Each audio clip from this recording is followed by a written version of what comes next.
ನಮಸ್ಕಾರ ವೀಕ್ಷಕರೇ, welcome to ನಮಸ್ತೆ ಇಂಡಿಯಾ ಕುಕಿಂಗ್ ಚಾನಲ್. ಇವತ್ತು ನಮ್ಮ ಚಾನಲ್ನಲ್ಲಿ ಸಿಹಿ ಪೊಂಗಲ್ ಮಾಡೋದು ಹೇಗೆ ಅನ್ನೋದನ್ನು ನೋಡೋಣ. 3/4 ಕಪ್ಪಷ್ಟು ಹೆಸರು ಬೇಳೆಯನ್ನು ತಗೊಂಡಿದ್ದೀನಿ. ಇದನ್ನು ಒಂದು ಪಾನ್ ಅಥವಾ ಕಡಾಯಿನಲ್ಲಿ ಹಾಕಿ ಡ್ರೈ ರೋಸ್ಟ್ ಮಾಡ್ಕೊಬೇಕು. ಹೆಸರು ಬೇಳೆಯ ಹಸಿ ವಾಸನೆ ಹೊರಟೋಗಿ ಒಂದು ಒಳ್ಳೆ ಘಮ ಬಂದಿದ ತಕ್ಷಣ ಸ್ಟವ್ವಿಂದ ಇಳಿಸ್ಬಿಡಬೇಕು. ಬೇಳೆಯನ್ನು ಇವಾಗ ಚೆನ್ನಾಗಿ ಫ್ರೈ ಮಾಡಾಗಿದೆ. ಇದನ್ನು ಒಂದು ಕಡೆ ಹಾಗೆ ಇಡ್ತಾ ಇದ್ದೀನಿ. ಒಂದು ಕುಕ್ಕರ್ನಲ್ಲಿ 1 ಕಪ್ಪಷ್ಟು ಅಕ್ಕಿಯನ್ನು ಹಾಕ್ತಾ ಇದ್ದೀನಿ. ಯಾವ ಕಪ್ನಲ್ಲಿ ಬೇಳೆಯನ್ನು ತಗೊಂಡಿದ್ದೀನೋ ಅದೇ ಕಪ್ನಲ್ಲಿ ಅಕ್ಕಿಯನ್ನು ಹಾಕಿದ್ದೀನಿ. ಇದನ್ನು 3 ರಿಂದ 4 ಬಾರಿ ಚೆನ್ನಾಗಿ ತೊಳೆದು 4 ರಿಂದ 5 ಕಪ್ಪಷ್ಟು ನೀರನ್ನು ಹಾಕ್ತಾ ಇದ್ದೀನಿ. ಈ ಎಲ್ಲ ವಸ್ತುಗಳನ್ನು ಒಂದೇ ರೀತಿ ಕಪ್ನಿಂದ ಅಳತೆಯನ್ನು ಮಾಡ್ತಾ ಇದ್ದೀನಿ.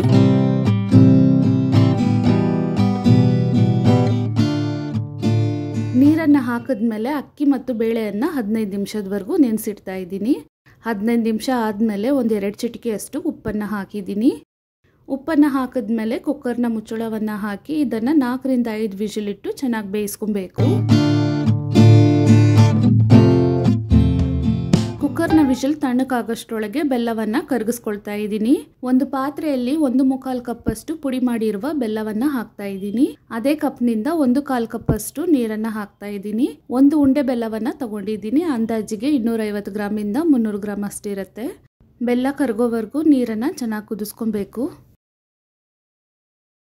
ನೀರಿನಲ್ಲಿ ಬೆಲ್ಲ ಇವಾಗ ಚೆನ್ನಾಗಿ ಕರಗಿದೆ. ಸ್ಟವನ್ನು ಆಫ್ ಮಾಡಿಬಿಡೋಣ.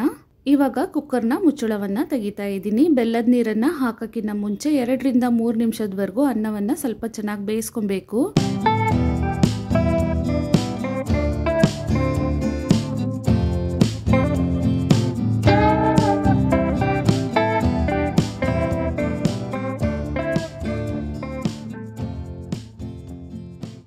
ಇವಾಗ ಬೆಲ್ಲದ ನೀರನ್ನು ಒಂದು ಟೀ ಫಿಲ್ಟರ್ನ ಮೂಲಕ ಹಾಕ್ತಾ ಇದ್ದೀನಿ.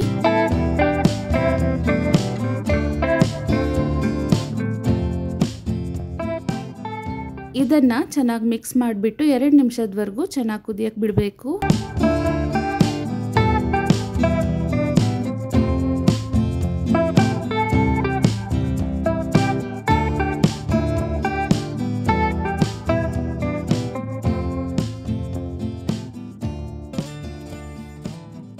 ಎಂಟು ಏಲಕ್ಕಿಯ ಸಿಪ್ಪೆಯನ್ನು ತೆಗೆದು 1 ಟೀ ಸ್ಪೂನ್ ಸಕ್ಕರೆ ಜೊತೆಗೆ ಪುಡಿ ಮಾಡಿ ಇಟ್ಕೊಂಡಿದ್ದೀನಿ. ಈ ಮಿಶ್ರಣವನ್ನು ಹಾಕ್ತಾ ಇದ್ದೀನಿ. ಹಾಕ್ಬಿಟ್ಟು ಒಂದ್ಸಲ ಚೆನ್ನಾಗಿ ಮಿಕ್ಸ್ ಮಾಡ್ಕೊಳ್ಳೋಣ. ಇದರಲ್ಲೇ ಇವಾಗ 4 ಲವಂಗವನ್ನು ಹಾಕ್ತಾ ಇದ್ದೀನಿ. ಇದನ್ನು 1 ನಿಮಿಷದವರೆಗೂ ಚೆನ್ನಾಗಿ ಮಿಕ್ಸ್ ಮಾಡ್ಕೊಳ್ಳೋಣ.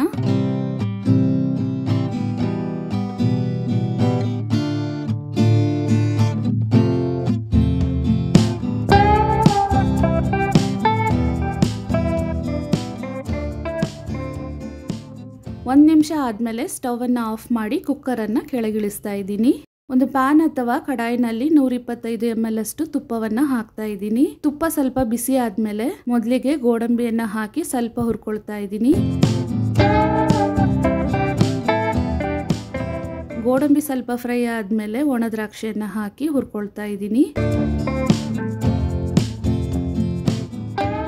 ಗೋಡಂಬಿ ಇವಾಗ ಲೈಟ್ ಕಂದು ಬಣ್ಣಕ್ಕೆ ಚೆನ್ನಾಗಿ ಫ್ರೈ ಆಗಿದೆ. ಇದನ್ನು ಸ್ಟವ್ವಿಂದ ಇಳಿಸ್ಬಿಟ್ಟು ಪೊಂಗಲ್ನಲ್ಲಿ ಹಾಕಿ ಚೆನ್ನಾಗಿ ಮಿಕ್ಸ್ ಮಾಡ್ಕೊಳ್ತಾ ಇದ್ದೀನಿ.